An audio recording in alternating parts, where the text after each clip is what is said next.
getting rather hot here in Vegas. We've been pushing 115 to 120 degrees.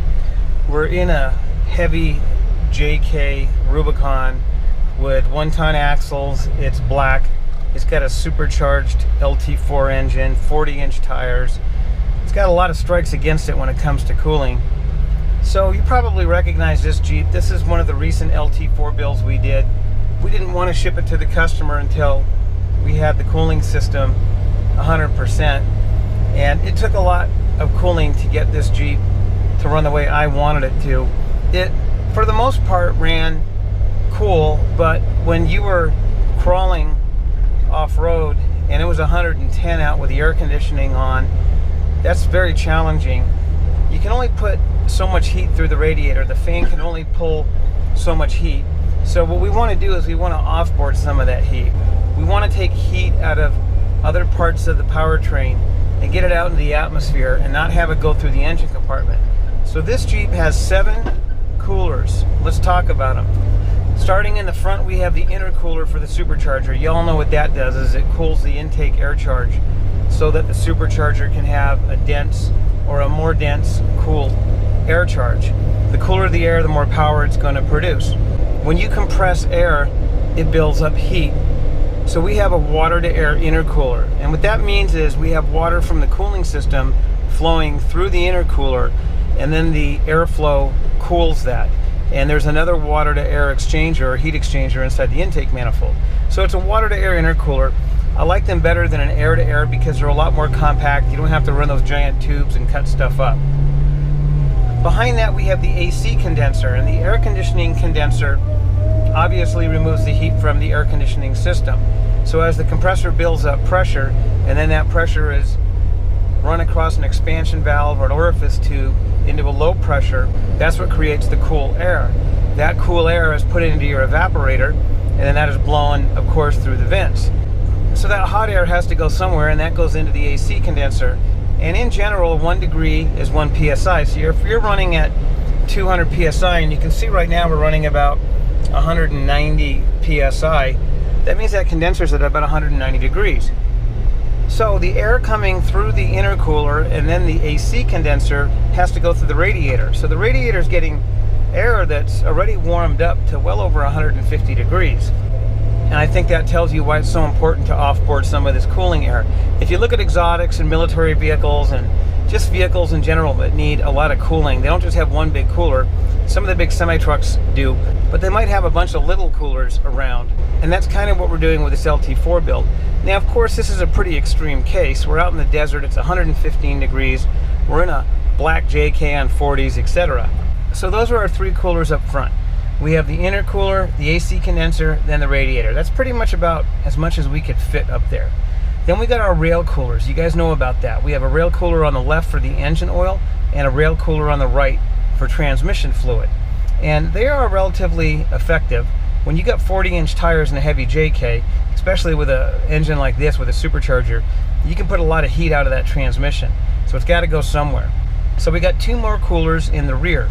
We have a engine oil cooler with a fan on it and another transmission cooler with a fan on it in the rear. So that makes a total of 7 coolers in this vehicle with 3 fans. Now everything is thermostatically controlled, which means the GM computer controls the intercooler pump, it controls the cooling fan, the transmission and the engine oil cooler are controlled by thermistors or basically thermal switches.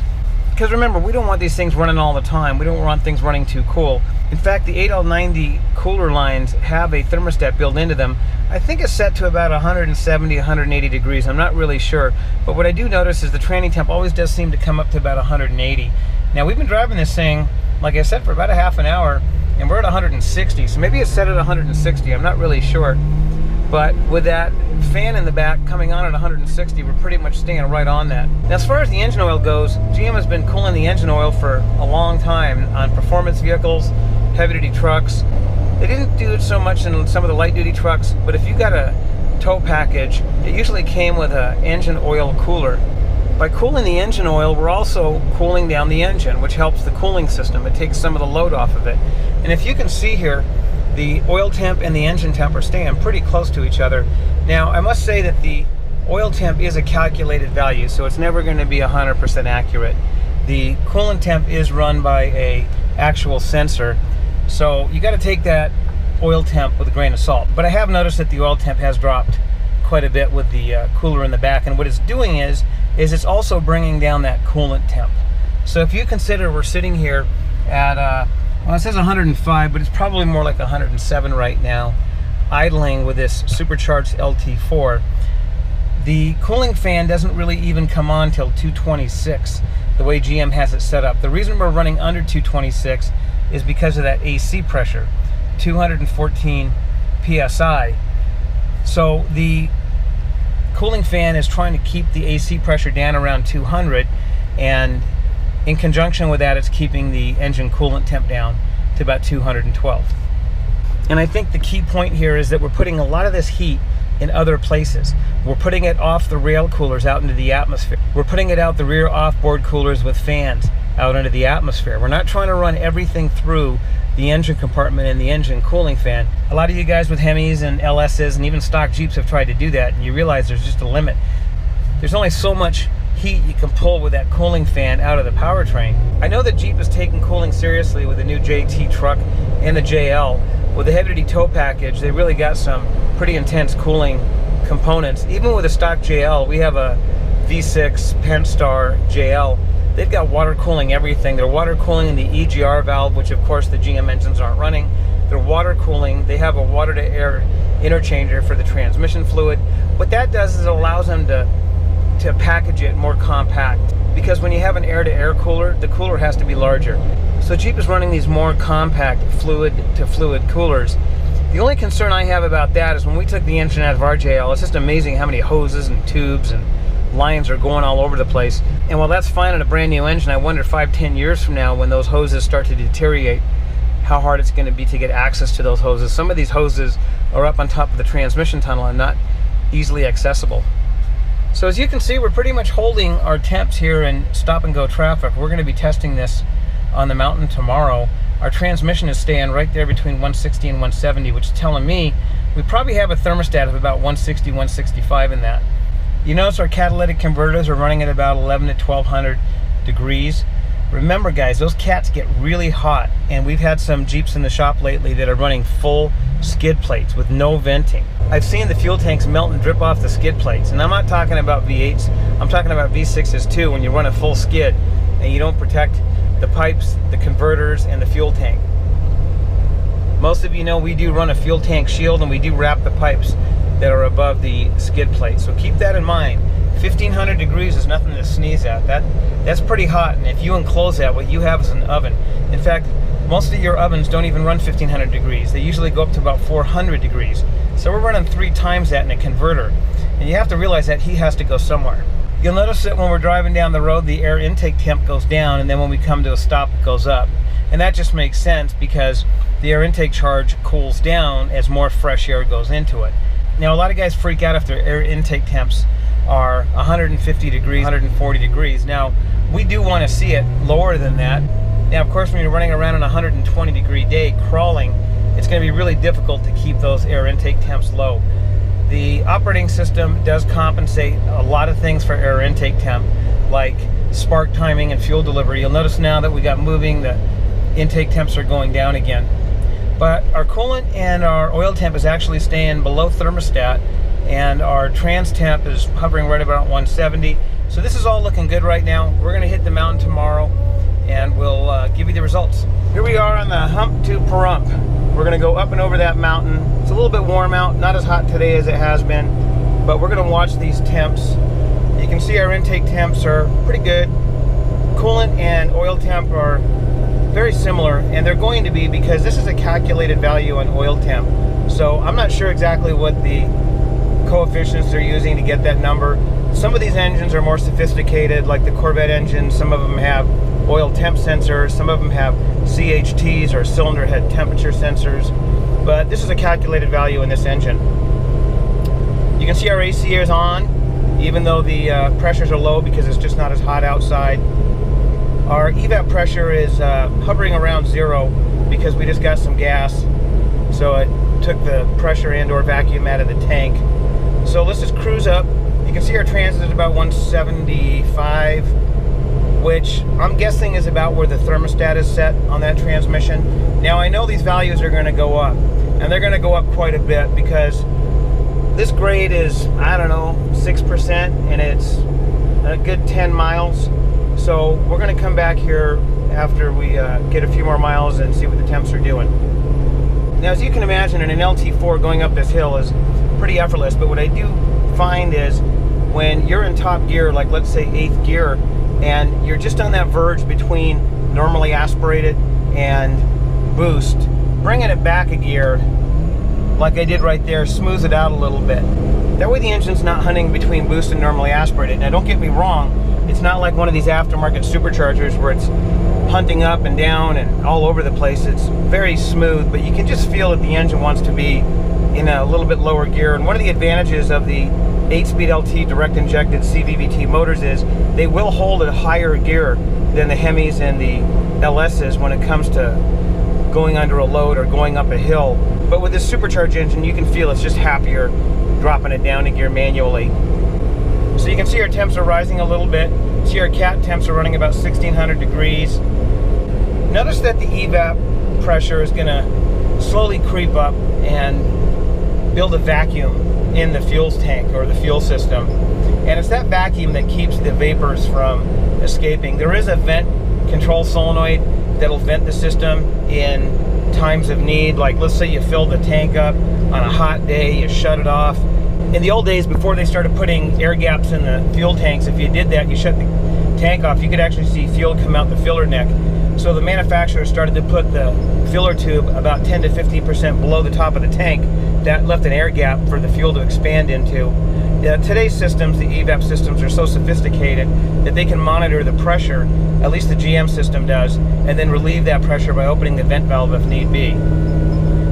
So I can tell you that the last time we came up this grade, we were pulling 230 to 240 on the engine and oil temp. Now, while that's not overheating, especially on a 110 degree day in an all black JK with 40s and 1 tons and blah blah blah, that was more than I wanted to see it. The trans temps were pushing 200 plus, and again, that's not terribly bad considering the conditions, but I wanted it better. So now we have 7 coolers on this vehicle, and you can see we're holding about 220 on the coolant temp. Now remember, GM doesn't really wind these fans up till the mid 220s, about 225, 226. The engine is efficient and burning clean at those temperatures, so why wind that fan up and waste that energy? You guys that are running your fans wide open at 180, 190 degrees are just wasting energy, in my opinion. While that worked on an old small block Chevy or an old Ford, that's really not what these new engines require. So what I'm really concerned about here is the oil temp and the trans temp. Now I can feel I'm pulling the grade just by the sound of the engine, and you can see our trans temps are coming up. Coolant temp staying pretty stable. One of the things we're doing by cooling the oil temp is we are removing heat from the engine that now the coolant temp doesn't have to. And we're not putting that heat into the engine compartment. We're putting that heat out into the atmosphere. So again, this LT doesn't want to downshift. What gear are we in? We're in 6th. This LT doesn't want to downshift. I can feel it going into slight boost. You can hear it.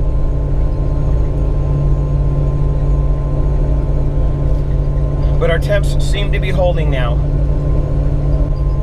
So the intercooler is taking heat out of the intake air, which is computer controlled with the intercooler pump, and then that of course is in front of the cooling fan.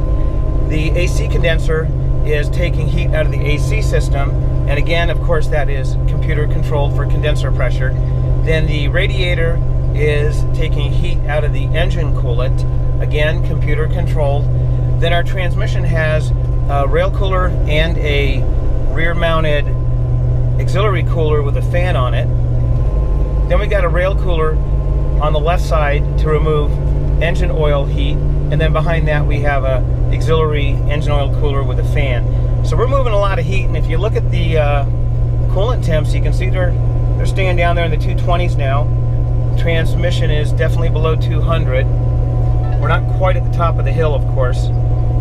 I can feel the engine, and the word is not struggle because this LT4 doesn't struggle anywhere. But I can feel that it's under a load, and it's on the verge of wanting to downshift, but it's not. So we're approaching the top of the hill. You can see her trans temps holding below 200. Coolant temp staying really stable right at about the fan on. Remember, the fan starts winding up at 225, 226. Oil temp is just above coolant temp, which makes sense. AC pressure is actually really low considering the air conditioning is on. We should be seeing over 100 if it was hot out. But I think because we're moving so much heat out of so many places that everything is working together, and the end result is that the vehicle runs cool. So we are now at the top of the hill,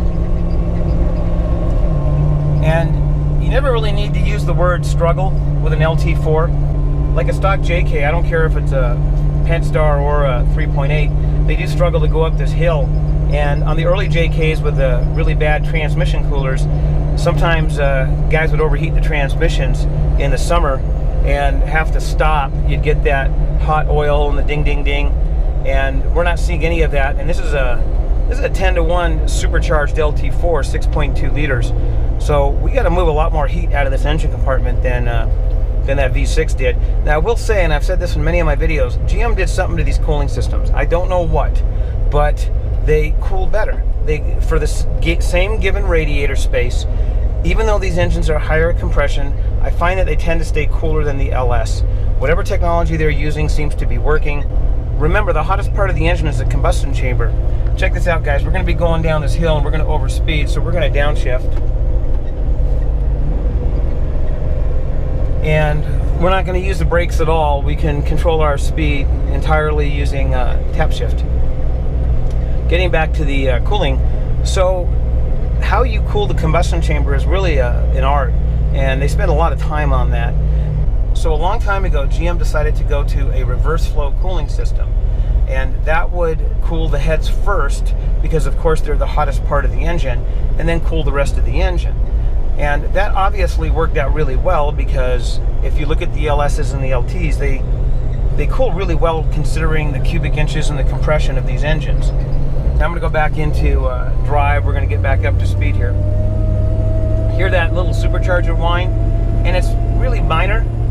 We're probably just into a few PSI of boost. But if you watch that speedometer, it's climbing quick. One of the downsides to the reverse flow cooling system is bleeding it. Because water likes to go from up to down, and you're trying to force it to go from down to up, it tends to build steam pockets or air pockets on the top of the components, especially the heads. And a lot of guys don't know this. I'm going to give you two scenarios that are common, and we've talked about this before. One is the guy that never checks his coolant, and I've had guys not check their coolant for a year at a time. Slowly by slowly, the coolant evaporates off, because this is not a sealed system. The coolant bottle is open to the atmosphere, and eventually the coolant bottle sucks in air. When the engine cools down and the level on the expansion bottle starts to drop, you never want to suck air into the cooling system, into the radiator. But that's what's going to happen if you don't check your coolant bottle. And once it does, it may take a couple of days, it may take a couple of weeks, but enough air will get sucked in to where that giant air pocket will build up. Eventually the water pump will be running in air, it'll cavitate, it won't be pumping coolant, and then you're going to see your coolant temp jump from normal to hot really quick. So the moral of that story is just check the coolant bottle, maybe every couple of times you get gas. The second scenario was on initial startup. A lot of guys don't realize that you can't just fill the radiator up, because when you fill the radiator up, it's trying to push coolant or water into the lower hose, but there's a thermostat there blocking it. So what they do is they fill the radiator up, start the engine, and the engine is dry of coolant. So what you need to do is you need to pull the upper hose off at the radiator and fill it up. Hold the hose up as high as you can and fill that block up. And it might take 2 gallons. It may take 1.5 gallons. Whatever it takes, fill it up. Then put the hose on, fill the radiator up, and the system will purge quickly. The water pump will start pumping water. You'll feel the upper hose get hot. The fan will come on. You'll start feeling hot air come out. If the fan comes on and you got cold air blowing out or just warm air, then you got an air pocket. Shut it off and bleed it properly. Now these new modern engines have steam ports and bleeders, and they're a lot easier than the old days. I remember the initial LSs, especially in the Corvettes. Those things were a nightmare. I remember GM telling you had to do several drive cycles as a mechanic to get them to purge, because it was new, and I guess it was considered that that procedure didn't have to happen that often, but really you had to go drive and drive and drive the things to get all the air bubbles out. So today we're a lot better, but you have to be aware of it. Now that we're on the other side of the hill, you can see all of our temps came back down. Everything's looking good. We never pushed over 200 on the trans. We never pushed over 235, 240 on the oil and the coolant. So I think this Jeep is going to be good to go. And guys, we're going to be offering all these off-board cooling options in any of our swaps.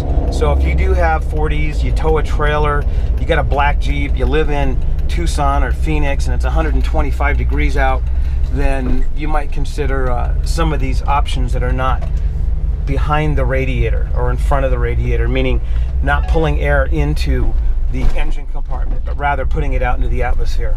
We got a lot of exciting stuff coming up. We're going to be starting an LT5 build. You guys know we got the LT7 coming up.